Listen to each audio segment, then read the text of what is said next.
Rob Dibble Show with Ben Darnell on your afternoon drive. Thank you so much for keeping us on the air. From the Hartford Athletic forward out of Jackson, Mississippi, Marcus Epps joins us now on the Bobby V's hotline. And Marcus, when you were growing up down there in Mississippi, did you ever think that you'd be making a living playing soccer? Oh, yes. That's actually been a dream of mine since I've been 2 years old, as long as I can remember. I have two older brothers who both played the game. They're much older than me. So as they were getting introduced to soccer, I was 2 years old on the field getting dragged around to every tournament that they had or game that they had. So I grew up on the soccer field, literally. And funny enough, I grew up with Marlon, so he's a year older than me. His brother played on the same team as my brother. So we were at every tournament, every soccer game, just finding whatever kids we can find around the fields to come and make a scrimmage or play World Cup or some type of soccer, because it was just, we loved it so much. So for me personally, I knew this is always something that I wanted to do. Ever since I was a kid. I would say, Marcus, you're like a part of the American movement of the soccer push over the last 2 decades, and you even go beyond that. But when you kind of start mixing with international players in this game, when did that all start, and was that kind of a different experience than what you grew up with playing soccer in the States? Oh, 100%. I played in Mississippi and Jackson up until I was 16 before I went to joined the Chicago Fire Academy there. And, I had a short stint with maybe like only 1 or 2 internationals, so it was much more similar to what I was used to in Jackson. But when I joined South Florida to go to school there, that team was full of internationals, and that was really my first exposure to playing with guys from different parts of the country, different parts of the world. And it changed my viewing of the game. It changed how I approached the game. It changed my understanding of people. It just taught me a whole lot. And since then, I knew that that's something that I wanted to be a part of, if I could. Any team I joined or any organization I joined or school, I wanted it to be diverse, because I think that's such a big part of this game of football that we love, So I would say that would be my earliest introduction to such a culturally diverse team, and it's translated all the way through to now here in Hartford, and I love it. It just makes the locker room better. It makes the play on the field better, practices better, just seeing that expression of this game from everyone from different parts of the world is special. Talking to Marcus Epps, forward for the Hartford Athletic. They got a big game coming up this Friday versus Monterey Bay FC at 7:30 at Trinity Health Stadium. So be there and support the group. Let me ask you about the younger generation of soccer players. I mean, obviously, now you're playing with international players. You know how hungry they are. I played Major League Baseball, minor league baseball, played with guys from all around the world, have such a respect for guys from other countries. For you, telling American-born players, what do they need to do on a regular basis to fulfill their dreams of playing in high school and college? Oh, yeah. I get this question in different forms, but I get it a lot from younger players and parents of younger players. And usually my answer to them and the parents are just fall in love with the game. From what I've learned from having different teammates and talking with them and their upbringing, a lot of different players, their upbringing revolves around the game, whether through their country, their city that they're from, their hometown. So they're exposed to the game so much more than a lot of American players that I've been exposed to. So I just tell young players all the time to just fall in love with it. You can't spend too much time with the ball.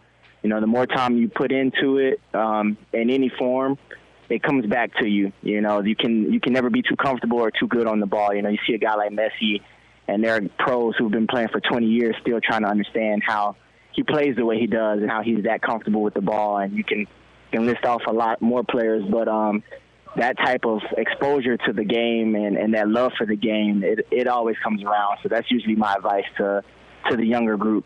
Yeah, that's well said, because I just saw Messi, his whole team had the day off, and he was the only one out on the field working out. And they showed a whole video of him. So at his point in his life, he's still working his butt off to just be the best. Exactly. It never stops. And you can, like I said, you can never get too comfortable, and you can never be exposed to the ball enough. So that's usually foolproof advice. And from there, you lean on your coaches and your staff and your organization and teammates, and it all comes around. I was there in mid-October for the final game of the last season for Hartford Athletic last year, and this one dude just kept scoring goals against us. Hat trick from Marcus Epps from Tulsa FC, and I love this pitch so much. I'm going to come back and play for him because I score all the goals here. Dude, you totally wrecked us last year. What made your decision? I want to go to the team that I totally destroyed and ruined their season at the end of the year. That's a funny story, actually. At the time, I didn't know this, but at the time, Brendan and Nick and, the staff were already forming the team for Hartford. And I got a call from Brendan a week after that game, about coming to Hartford Athletic. And we actually joked about that. He's like, it's kind of tough to get you to come here after you just did that, in front of the fans, the sold-out crowd. But, it was an easy decision for me because coming and seeing the fans in that game, that always stuck with me. Everybody knows how Hartford did last year. It wasn't their best season. But to see that it was sold out and see the energy and the support from the crowd in that game really stuck with me. You don't see that too often in clubs. And, that was a big decider for me, as well as other things. I worked with Brendan before. We spoke about the direction of the club that it wants to go into and guys that he wanted to bring in, that I was very familiar with, and I was sold, So I hate I had to do that to Hartford at the end of the season last year, but I'm actually thankful for that game. It gave me an introduction to what this city, who the city is and this club is, and it stuck with me. They love you, man. They love you. How much does that help, though? Because Brendan Burke is putting the team together. He's the general manager and the head coach. How is, obviously it influenced you coming here, but how about some of the other guys? Have you played with them before? I'm sure you played against a lot of them. Oh, yeah. Off the top of my head, it'll probably be hard to name everyone that I've either played with or against, but you mentioned guys like Jordan Scarlett, Michi Galena, Reese Buckmaster, Marlon Harrison, grew up with. Like I said, I'm drawing a blank, and then if you bring in guys I played against, that's probably 90% of the locker room, 90+% of the locker room, and that helps a lot. Having an understanding of the guys you're playing with, and an understanding of the coaching staff you're playing for and the organization you're playing for, it always makes that transition easier. Coming into a new club and new group. So hearing about the pieces coming together, that was very helpful in my decision, and it's been helpful in this transition for me on and off the field. So we're just trying to grow on that right now as a group and me personally. This Friday, 7:30 is kickoff at Trinity Health Stadium, downtown Hartford. Monterey Bay in town, and they're fresh off a loss, so they are ripe for the picking because the Athletic need a win in the worst way. We're talking to forward Marcus Epps. Marcus, everyone on the team that's joined the show has done this, including Coach Brendan Burke, so you must do this as well. You have no choice, sir. It is the 5 questions we ask everyone to get to know our Hartford Athletic newcomers that are coming to Hartford and a part of this club. Very easy and a lot of fun as well. As you mentioned, our supporter group is the best. I don't know, you didn't say this, but I know you're thinking it and it's in your heart. We have the best supporter group in the entire land and the entire globe when it comes to El Football. But the question is, question number 1, sir, if you were at a bar, if you were at a local establishment and one of these supporters is there and they see forward Marcus Epps and they want to buy him a drink, what drink should they buy? Oh, that's a good question. I would go with a Jack and Coke. It'll be hard for me to turn that one down. So that's a go-to for me. Have you noticed we've just been kind of in amazement that all your Jamaican friends love Hennessy. Yeah, it's always Hennessy and something. Hennessy, Red Bull, Hennessy, Cranberry. What's up with that? Oh yeah, I have no idea, but probably not the last you're gonna hear of that answer. I'm sure there's a few more who will bring that one up as well. All right, you are from the South. I spent 12 years down south as well, so I know a little bit about the delicacies of cuisine that you are probably interested in. What about food around here? Name some food that maybe you've gotten in Hartford or maybe you want to find in Hartford that's one of your favorites. Okay, interesting enough, I probably have 3 answers that come in top of mind. Okay. There's Banana Brazil out in West Hartford that I've tried, and I know it's very popular in our locker room right now. It's really good food. Okay. It's a Brazilian place and very nice. I've been loving, it's another restaurant, Korean restaurant named Bonchon. Oh, yeah. I know Bonchon. They do they do like fried rice with different options and fried chicken, different options. They have a great menu selection, and I've been loving that one. It's been really good to try. And I haven't had a lot of Jamaican food since leaving South Florida.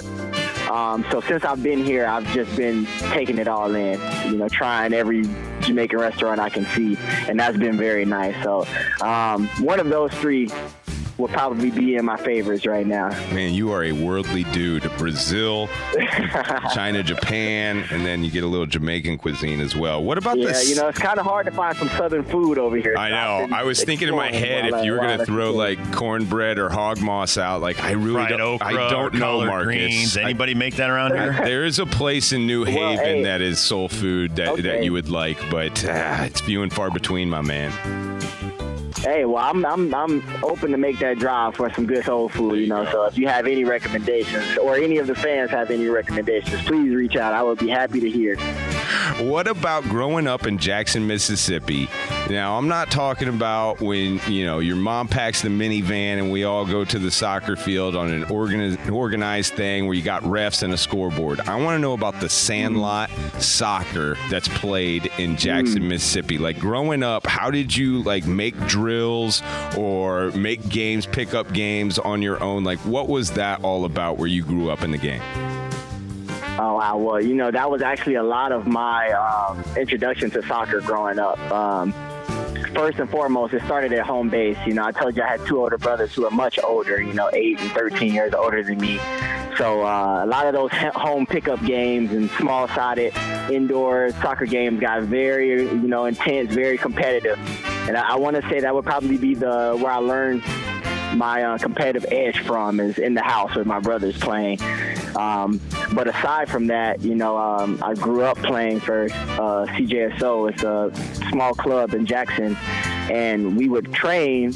And funny enough, if you looked at that field after training for the next 3-4 hours, you'll just see guys from all age groups just playing pickup for 3-4 hours. Parents had to drag us off the field. And I would say that would be my second introduction into how I play, how I approach the game of soccer, just small-sided, playing with your heart, with passion, with love, community, family around. That's been a big part of my introduction to football and a big reason why I love it. And it's an identity that's instilled in me to this day. Marcus and you have a little bit in common. Rob used to fight his brothers on what was the game with the couch in the living room? Jump over the pile. Jump over the pile. We had a couch in our basement. You had a football. And you had to jump over the other 2 guys. That's where I kind of manned up. Made me tougher. Yep. All right. I have no choice but to. Yep. When you're the baby. So we have the best supporters group. As you know, when you were scoring goals with us, or scoring goals against us, against Tulsa, you found this out, that we are loud and proud no matter what the score is, and we're always banging drums or blowing instruments of some sort. We got songs for days. What would your instrument of choice be if you were watching the game in the supporters section? What would you bring to the party? Ooh. I'm a little biased because as a player on the field, I always love to hear the drums while I'm playing.